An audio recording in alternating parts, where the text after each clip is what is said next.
ها مين فينا اللي هيقول له؟ انا بقول انت يا عمر، انت شغال معاه في حاجات كتير يا عم، هيتقبل منك اي حاجه. طيب بص، احنا نقول له احنا الاثنين.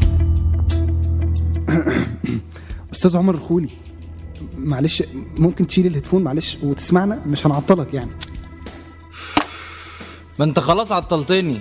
خير؟ احنا عندنا فكره برنامج وعرضناها على الاداره ووافقوا وقالوا لنا ان انت المخرج بتاعنا. نعم. وبرنامج ايه ده بقى يا سيدي؟ هو برنامج عن حقوق الانسان، ازاي تطالب بحقوقك بس في نفس الوقت بتحترم حقوق الاخرين وبتلتزم بواجباتك. واسمه ايه بقى البرنامج ده بقى يا بيه؟ صوتك حريه. صوتك حريه مع عمر عبد المقصود ومحمد اسماعيل، كل يوم 2 الساعة 6. صوتك حريه على بوصوتل، اقوى راديو انترنت. صوتك حريه.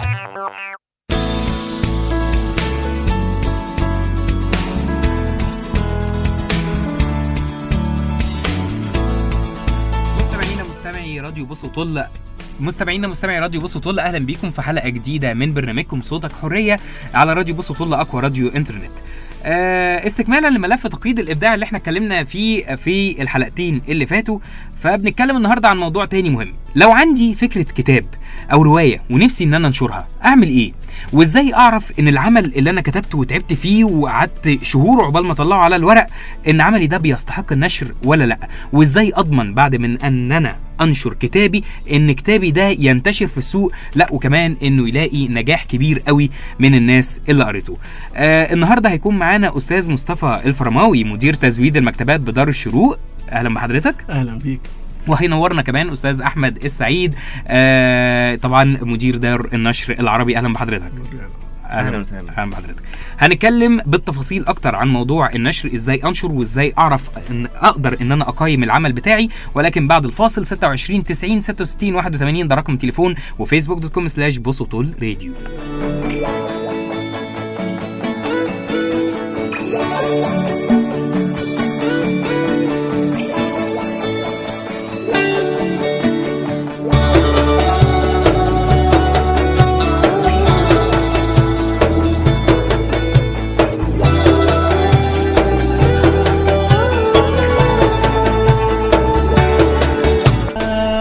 كنا بنتكلم فيها بره يعني مع استاذ مصطفى واستاذ احمد، ان موضوع الفيسبوك وتويتر، خصوصا ان انا اكتب حاجه او اكتب تويتايه او اكتب ستيتس على الفيسبوك ويجي لها كذا شير ويجي لها كذا ريتويت، احس ان الجمله دي عبقريه. ازاي ما تنزلش السوق؟ ازاي انا ما بقاش مؤلف بارع والجمله دي تنزل السوق؟ فعايز اتكلم في اول نقطه مع استاذ مصطفى، ازاي اعرف ان انا عندي فكره كويسه والفكره دي لازم انها ممكن انها تتعمل كتاب او تتعمل روايه وتنزل السوق؟ بدايه اهلا بيك يا استاذ محمد. انا سعيد ان انا معاكم النهارده في راديو بوصوتل. انا بدات اتابعه بقالي فتره، ويعني سعيد جدا ان انا معاكم النهارده. شرف لينا فندم. الله يخليك. طبعا التويتر واللي بيكتب على الفيسبوك او اي كاتب جديد، كل واحد بيكتب حاجه جديده بيعتقد اعتقاد اساسي ان هو كاتب حاجه جامده قوي وحاجه كويسه قوي قوي قوي.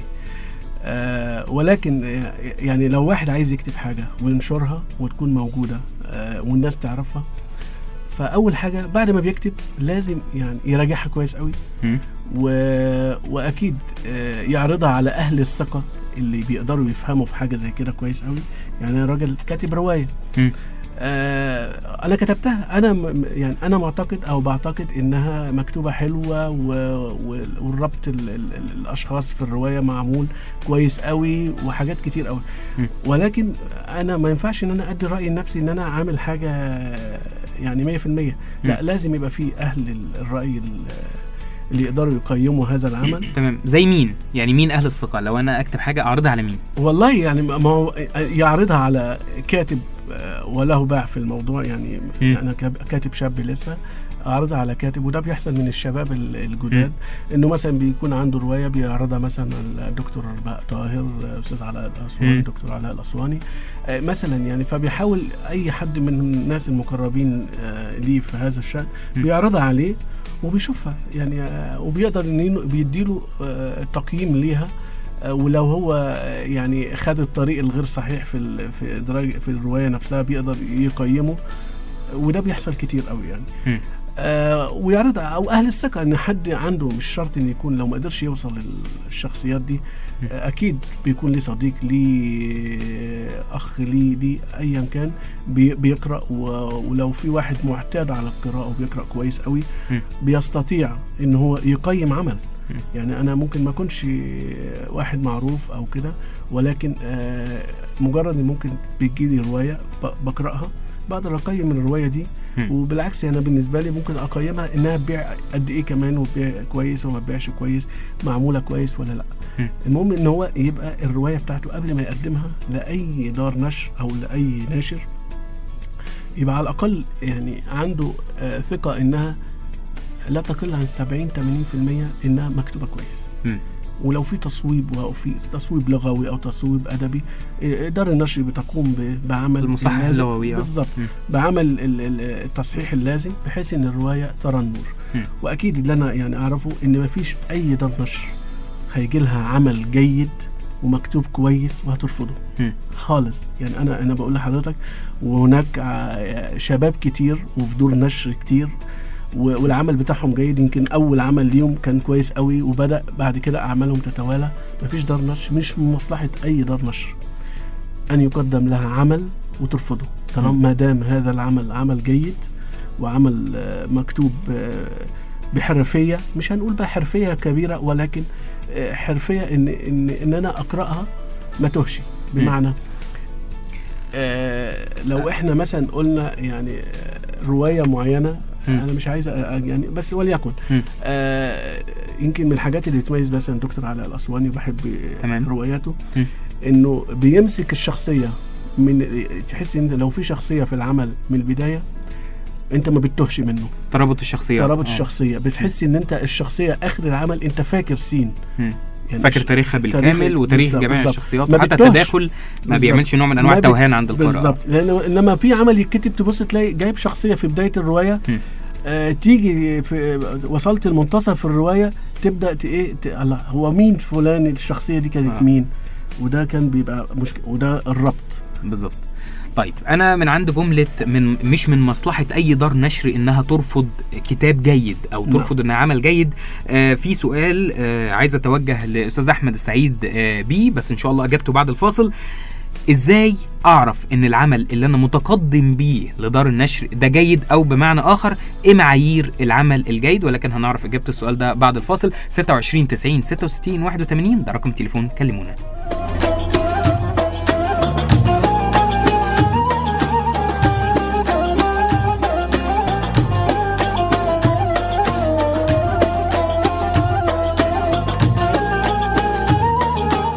ولسه مكملين معاكم صوتك حريه مع محمد اسماعيل وعمر الخولي من على الميكسر، ومشرفنا هنا في الاستوديو استاذ مصطفى الفرماوي واستاذ احمد سعيد، ومعانا على التليفون بقى دكتور اسلام فتحي. دكتور اسلام فتحي هو كاتب وصاحب دار الحلم. هو كان في تجربه كده لذيذه مع استاذ مصطفى الفرماوي، فاحنا حابين انه يشاركنا بيها. دكتور اسلام ازي حضرتك؟ اهلا بيك يا فندم. اهلا منورنا يا فندم. اهلا بيك. اهلا بيك يا استاذ اسلام. اهلا يا دكتور. اهلا بيك. منورنا يا دكتور اسلام. وفي الاستوديو استاذ مصطفى حكى لنا يعني حكى لي كده في الفاصل كده سريعا عن تجربه جميله جدا عن بدايات حضرتك ككاتب. تمام. يعني يا ريت حضرتك تشاركنا في الموضوع ده، خصوصا ان موضوعنا النهارده عن النشر. انا عندي فكره كتاب او روايه وشايف ان من حريتي الشخصيه ان الفكره دي توصل للناس. فتجربة حضرتك من بداية حضرتك ككاتب إلى أن وصلت إن حضرتك مدير دار الحلم دلوقتي. عظيم جدا. هو يعني الحقيقة أنا بشكر أستاذ مصطفى جدا على الثقة الغالية دي. في الحقيقة أنا أخصائي تحاليل طبية وعلوم السرطان، فيمكن مجالي بعيد شوية عن موضوع الأدب والكتابة. أول حاجة عملتها كانت يمكن في 2003 و2004 اشتغلت الأول على دواوين شعر. تمام. وبعدين عملت مجموعة قصصية مع دار كتب عربية، دي دار لبنانية. وكنت بعيد شوية عن الرواية. طبعا أساتذتي وجهوني إن الجمل كانت طويلة نوعا ما عن القصص، وقالوا لي إن الجمل دي هتكون أفيد وأجمل في الرواية. وكانت أول رواية عملتها كانت مع دار أكتب، وكان اسمها مستعمرة القمر، ودي رواية من الفانتازيا. ودي كان أول عمل روائي طويل ينزل ليا. في الحقيقة فكرة ان انا عندي فكرة وشايف انها من حقي انها تكون موجودة للقارئ، طبعا يعني انا لما دخلت سوق النشر اكتشفت ان في مبدعين كتير جدا وفي مواهب كتيره جدا تستحق فعلا الدعم وتستحق فعلا ان في حد يقف معاها ويوجهها. لكن كان في فتره من الفترات كان موضوع النشر ده كان مقتصر على ناس بعينها، وكان صعب ان حد يوصل لموضوع النشر ده بشكل يعني سهل. نجوم مثلا، النجوم او يعني الاسماء الكبيره، نقول النجوم او نقول يعني الكاتب كان نوعا ما لما بيوصل لمرحله ان هو فعلا خلاص بقى نجم لامع وبقى يعني شخص ليه الاحقيه ان هو يبقى موجود على في سوق النشر. فعلا دور النشر كانت بتنشر، لكن كان صعب موضوع ان يبقى في كاتب شاب لسه طالع امبارح او النهارده وكان يبقى يعني دار النشر تحتفي بيه او تهتم بيه او تقدمه للجمهور بشكل او باخر. ده جميل جدا. طب استاذ مصطفى الفرماوي، ما هفتن بقى استاذ مصطفى الفرماوي في الفاصل كان حكى لي ان في بدايه تعرفكم او في بدايه ما حضرتك كنت بتستشيره في بعض الكتب كان حصل نوع من انواع يعني تخالف او تعارض في وجهات النظر. فانا بصراحه عندي فضول فظيع ان انا بس لا ده هو حبيبي لا معلش بقى شوف مفيش اي تعارض في وجهات النظر خالص. مصطفى حبيبي على طول الخط. طيب ده جميل ماشي خلاص، يعني انا حاولت كده ادخل ما فيش فايده. طب دكتور اسلام حضرتك دكتور اسلام حضرتك بجد نورتنا، ومداخله حضرتك قد ايه جميله وادت امل لناس كتير سواء بقى بعيدا عن مجال الكتابه ونفسها تدخله او ناس لسه بتبدا في المجال، فكون ان يبقى قدامهم تجربه شخصيه واقعيه كده من حد بدا كاتب الى ان اصبح مدير وصاحب دار الحلم. انا متشكر جدا لحضرتك. انا بشكر حضرتك جدا. انا بس عايز اقول حاجه اخيره فضل. قبل ما اقفل مع حضرتك. يعني انا يعني لولا ان في دعم من ناس افاضل وناس محترمين جدا دعموني لما دخلت المجال مجال النشر زي استاذ مصطفى الفرماوي، انا كان ممكن من بداياتي خالص اقف واكملش. يعني الحقيقه انا يعني بستغل الفرصه دي ان اقدم الشكر الجزيل للاستاذ مصطفى ان هو فعلا داعم لكل شاب مجتهد موجود على ساحه النشر من كاتب او ناشر على طول الخط، وما بيتاخرش عن اي حد. فانا بشكره شكرا جزيلا جدا جدا على الهواء. تستحق واكتر يا دكتور اسلام، تستحق. ربنا يبارك فيك دكتور اسلام حضرتك نورتنا، شكرا ليك. هو فعلا في ملحوظه بقى انا لاحظتها ان معظم الاسماء اللي اتعاملت مع حضرتك تمام الشباب اصبحوا دلوقتي كتاب ومديرين دور نشر. يعني الموضوع ده عجبني بصراحه. طيب هنتكلم فيه بالتفصيل لان ده لازم اعرف تفاصيله. بس اتوجه دلوقتي بالسؤال لاستاذ احمد سعيد كاتب ومدير دار الربيع العربي. لما كنا سائلين سؤال قبل الفاصل ايه معايير العمل الجيد؟ بداية أنا سعيد بوجودي معاكم ومع الأستاذ مصطفى الفرماوي. إحنا أسعد. أستاذنا وأخونا الكبير. حضرتك كنت سألت ساعتها عن الشباب اللي بيكتب حاجة جميلة على الفيسبوك أو بيكتب حاجة جميلة على تويتر، بيعجبه الكلام اللي بيقوله فبيقرر إن هو ينشره ويشارك بيه الناس كلها. بالظبط. ده في حاجة جميلة، ولكن لابد بنقف زي ما أنت قلت كده معايير بقى. إيه من كل اللي بيتكتب ده ممكن يتنشر؟ في حاجة ممكن تتنشر على نطاق الانترنت بحيث ان هي تكون حاجة لطيفة، حاجة ستيتس، حاجة تويت على حجمها كده يعني حاجة بين في حجمها وحبايبي او حتى توصل لنوت. يعني احنا كنا زمان لما كان ايام التدوين بقى الله يرحمه كنا مدونين وبنعمل بلوجر والحاجات دي كلها. في مرحلة تانية بتاعة النشر. المرحلة ديت بتبدأ نصفي في مليون واحد ممكن يكتب جملة جميلة، بس مش مليون واحد ممكن يكتب عمل كامل جميل. حلو. ممكن يكون في مشكلات محتاج يعالجها، ممكن في خبرات محتاج يكتسبها. كل ده يقدر يكتسبه بالقراءة. القراءة الواعية، انه يركز كويس جدا انه بيقرا في كام مجال، بيقرا كتير وفي كام مجال وفي كام لون ادبي وفي كام شكل. حتى لو بيقرا في الرواية لكام روائي من كام دولة من كام ثقافة في كام نوع أدبي روائي، شعر بيقرأ لمين، كام شاعر، كام دولة، كام خلفية ثقافية. الحاجات دي كلها، المخزون ده كله بيخليه قادر انه لما يكتب عمل كامل، عمل ينزل للشارع للسوق لعموم الناس كلها، مش لمجرد على الفريندز اللي عنده على الفيسبوك او الناس اللي عامله له ريتويت. بيبدأ يتوجه ليهم بحاجة جديدة، بخلق إبداعي جديد مختلف، في تميز، في حاجة قوية. معايير ده برضو بيحددها ناس متخصصين، إما بالدراسة إنه يكون ناس دارسة أدب ونقد، أو يكون ناس روائيين زي ما قال أستاذنا مصطفى الفرماوي، أو شعراء أو كتاب أو محللين أو نقاد. الناس دولت بيفيدوا بخبراتهم في تقييم وتقويم العمل. طب انا ما اقدرش من قبل ما انا اروح دار النشر ان انا اقيم العمل بتاعي؟ تقييمك هيظل ان هو تقييمك انت، يعني هو برضه الكاف اللي في الاخر ديت لبست في الكلمه تقييمك انت. انما تقييم الخارج او الخروج الى الجميع هيحتاج منك مرحله كمان، انك تتاكد انه العمل فعلا يستحق النشر، يستحق الوصول للناس. تمام.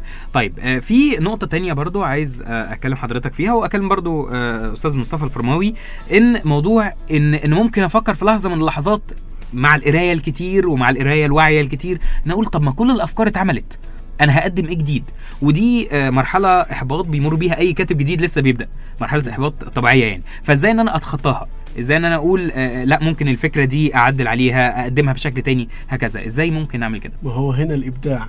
أو أنت ممكن تجد أن هناك روايات كثيرة متشابهة، يعني هي القصة واحدة، ولكن تناولها بيختلف من كاتب لآخر. يعني أنت ممكن تجد أن واحد من كثرة قراءته لكاتب معين بيحب نجيب محفوظ، بيحب يقرأ نجيب محفوظ كتير، وأرى كل أعمال نجيب محفوظ. عندما يكتب رواية تجد ان اسلوبه لما وانت بتقراها تقول الله ده كأني نجيب محفوظ اللي كاتبها. فبالتالي هو بيتعلم على فكرة، هو بيتعلم بدون مدرسة. يعني لذلك الكاتب يعني كيف يسكن نفسه زي ما قال الأستاذ أحمد بالقراءة الكثيرة، انه يقرأ لكتاب وأدباء في مختلف عايز اقول ايه الاتجاهات، او مختلف يعني العقاد له كتاباته وله اسلوبه، الوان كتير بمجالات اكتر. ده كله لما بيقرأ هنا ويقرأ هنا ويقرأ هنا بيقدر يستنبط او يقدر يطلع عجينة تانية خالص مختلفة. ربما عندما تقرأ تجد ان ايه الله ده في ريحة نجيب محفوظ في الرواية دي، الله ده في ريحة إحسان عبد القدوس، الله ده في ريحة توفيق الحكيم، ده في ريحة علاء الأسوان، ده في ألوان كتيرة في عمل لونه الخاص. فعمل لون خاص. وده الإبداع هنا من كثرة القراءة الكثيرة والاطلاع على كافة فروع الأدب والعلم. فده بيوجد، وده الثقل انه كاتب. انا ما ينفعش ان انا مجرد قعدت على الفيسبوك وعمال اكتب كلمتين واعجب بيها اصحابي واعملوا لي لايك، الله جميل الشعر بتاعك ده جميل. لا هو مش كده، هو مش كده خالص. طيب في موضوع بقى هاخد رأي حضراتكم الاثنين فيه، أستاذ مصطفى الفرماوي طبعا أستاذنا كلنا، وبرضه أستاذ أحمد سعيد بما إن حضرتك ناشر وصاحب دار نشر. فاللي أنا عايز أسأل فيه، لما يجي لك اسم كبير بكتاب ولا اسم صغير كده بكتاب، ده موضوع مهم عايز أسأل فيه، ولكن بعد الفاصل. 26 90 66 81 ده رقم تليفون، facebook.com/بوسطول-راديو.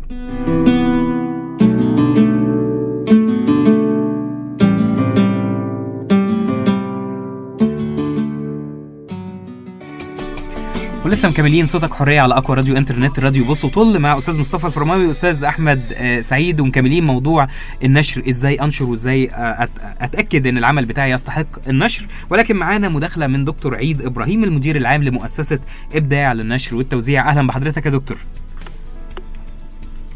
دكتور عيد. دكتور عيد. تمام. واضح ان الخط قطع.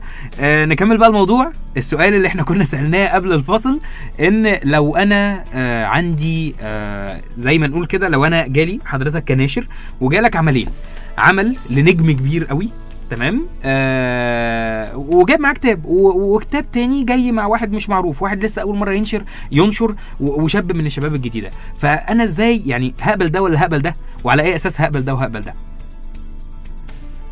تمام. اهو واضح ان دكتور عيد معانا على التليفون. طب دكتور عيد اهلا بحضرتك. دكتور عيد. ايوه يا اهلا بحضرتك يا فندم. اهلا وسهلا بحضرتك، منورنا.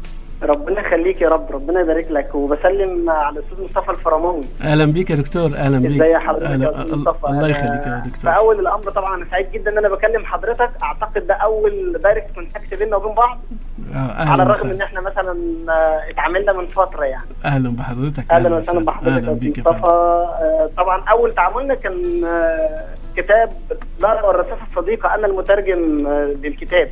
اهلا بيك. اهلا بيك. اهلا وسهلا بحضرتك.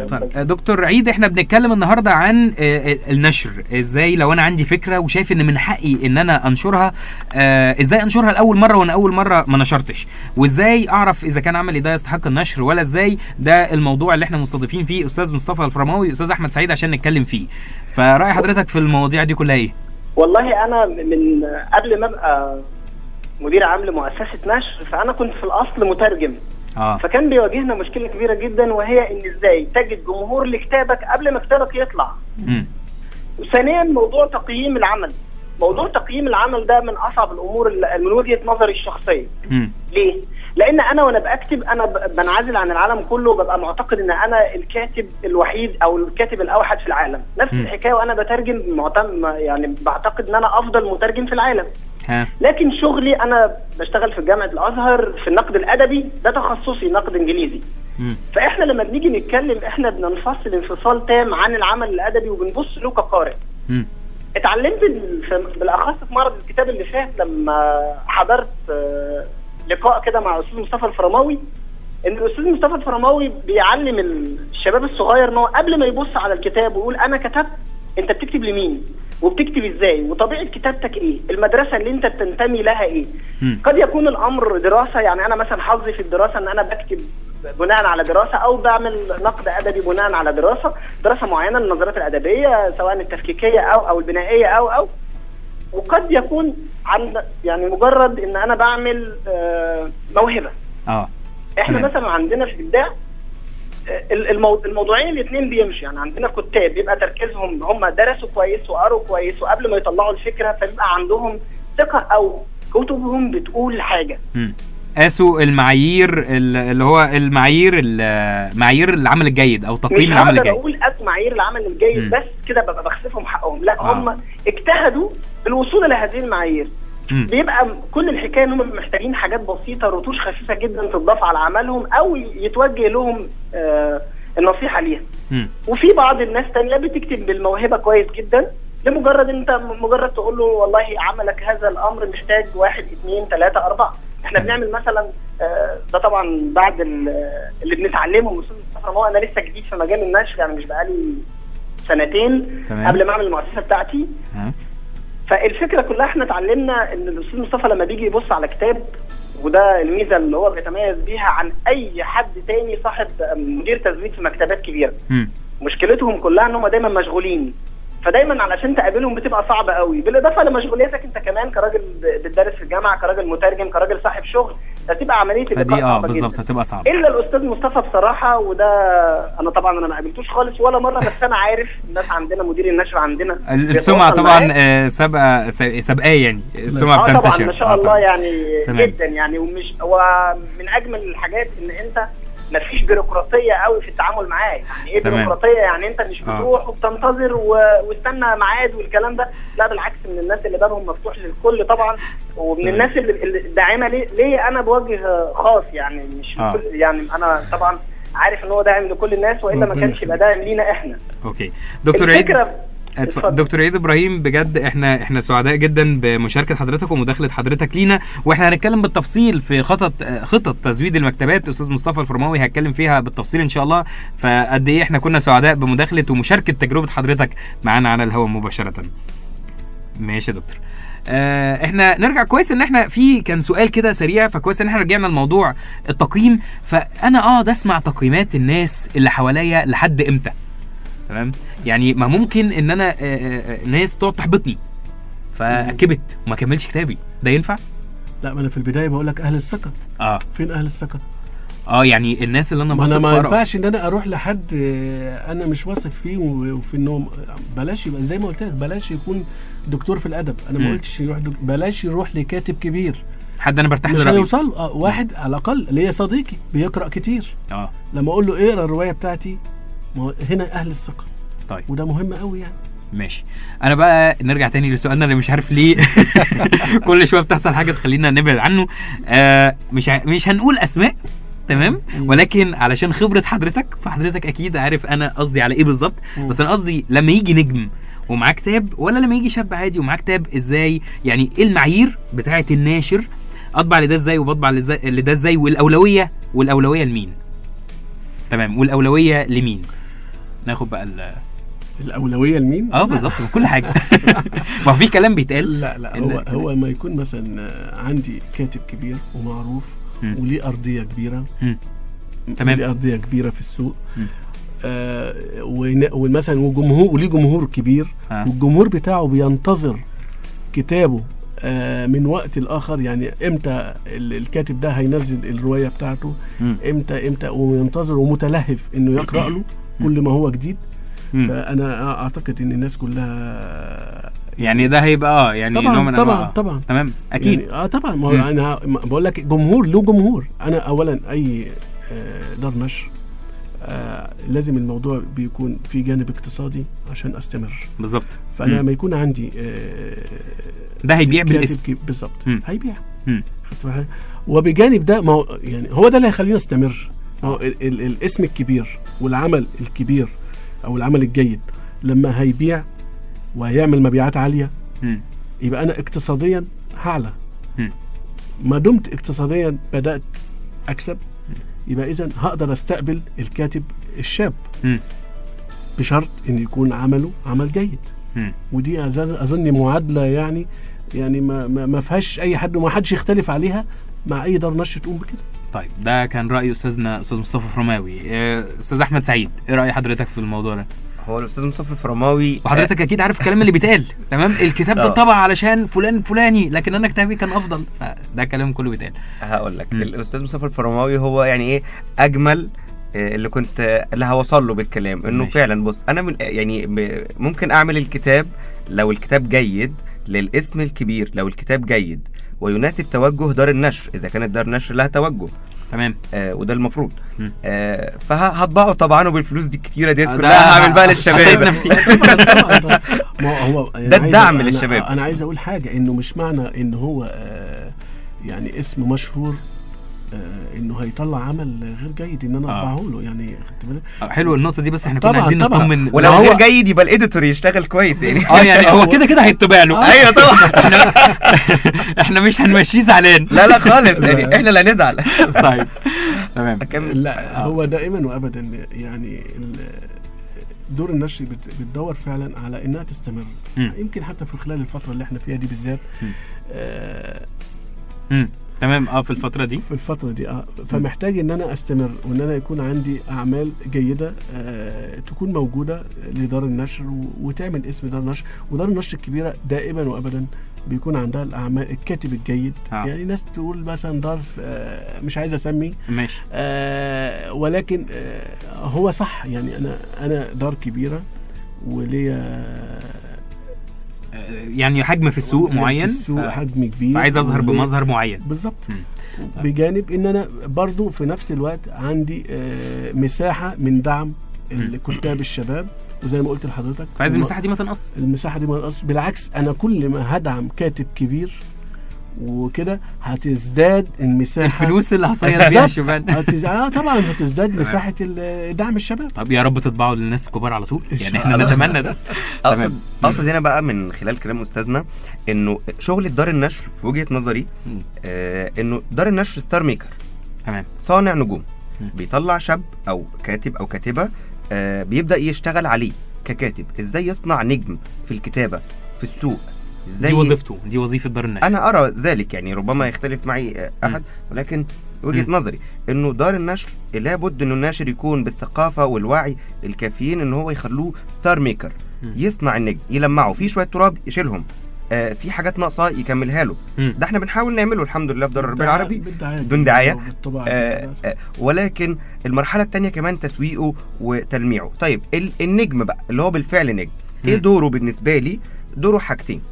اذا كان العمل قوي جدا فعلا وسبق بالنسبه لي ان انا اخدت العمل المهم ده الدور. اذا كان العمل جيد ولكن ما هواش بالقوه بقى الفظيعه ديت.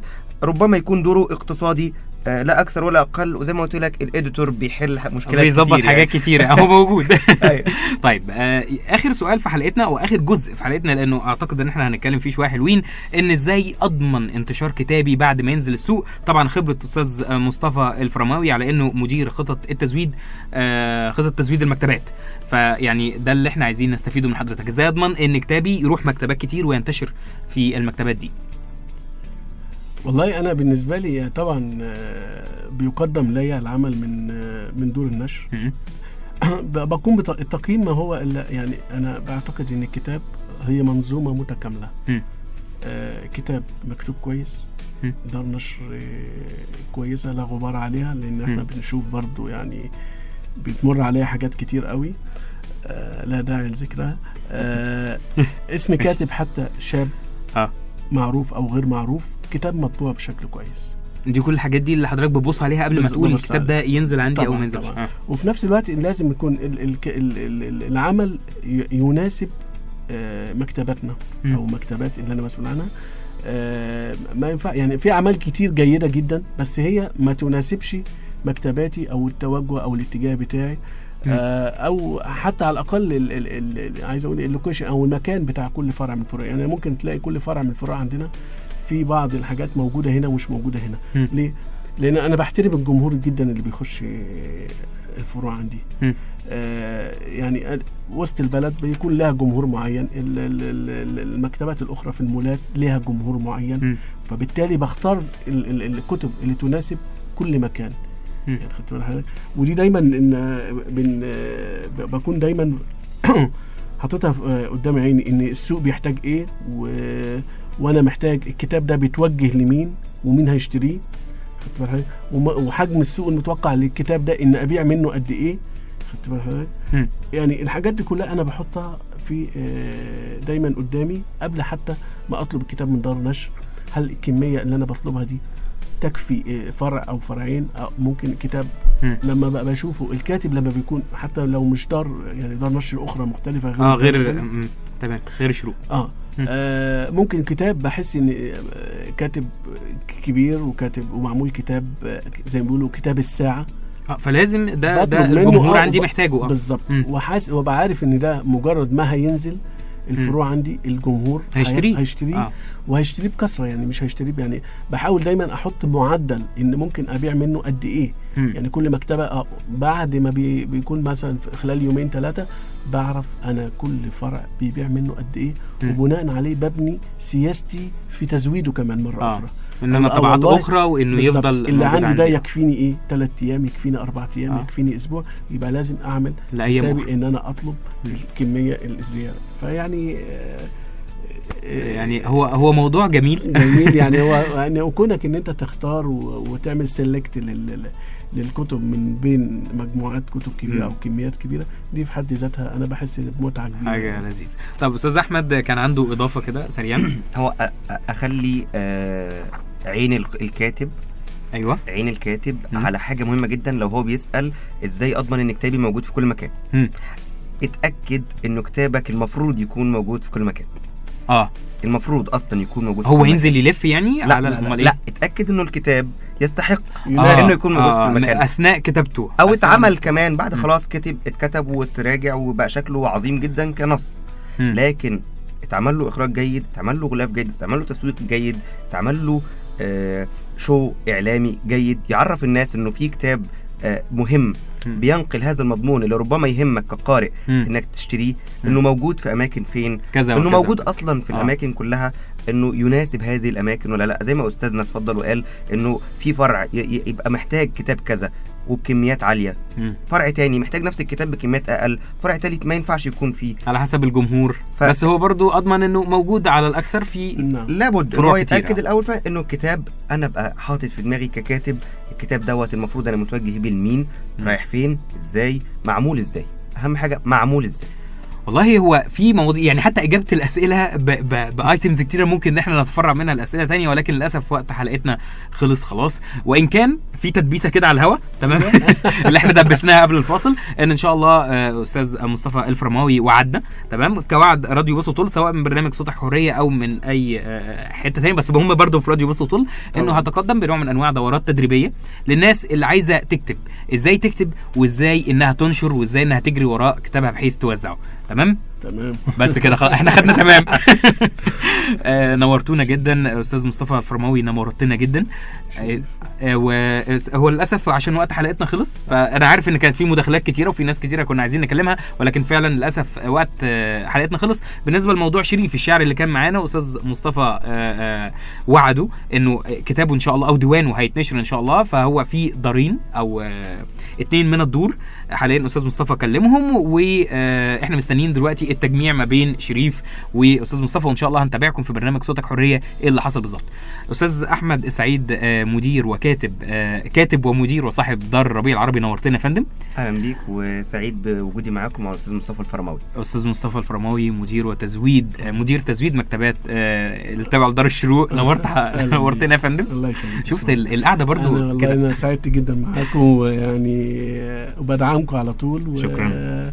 واتمنى ان شاء الله ان انتم تكونوا يعني من تفوق الى تفوق ان شاء الله. احنا متشكرين جدا لحضراتكم، والحلقه بجد كانت مميزه جدا النهارده، وموضوع على ما اظن النشر برضو ما يحتاجش انها حلقه واحده، يحتاج بقى نفرد حاجات كتير، بس ان شاء الله احنا على طول مع بعض. وبجد انا كنت سعيد جدا بالحلقه دي تمام، واتمنى تكون الحلقه فادت ناس كتير. تابعونا دايما على راديو بص وطل، اقوى راديو انترنت. ها مين فينا اللي هيقول له؟ انا بقول انت يا عمر، انت شغال معاه في حاجات كتير يا عم، هيتقبل منك اي حاجه. طيب بص احنا نقول له احنا الاثنين. استاذ عمر الخولي، معلش ممكن تشيل الهيدفون معلش وتسمعنا، مش هنعطلك يعني. ما انت خلاص عطلتني.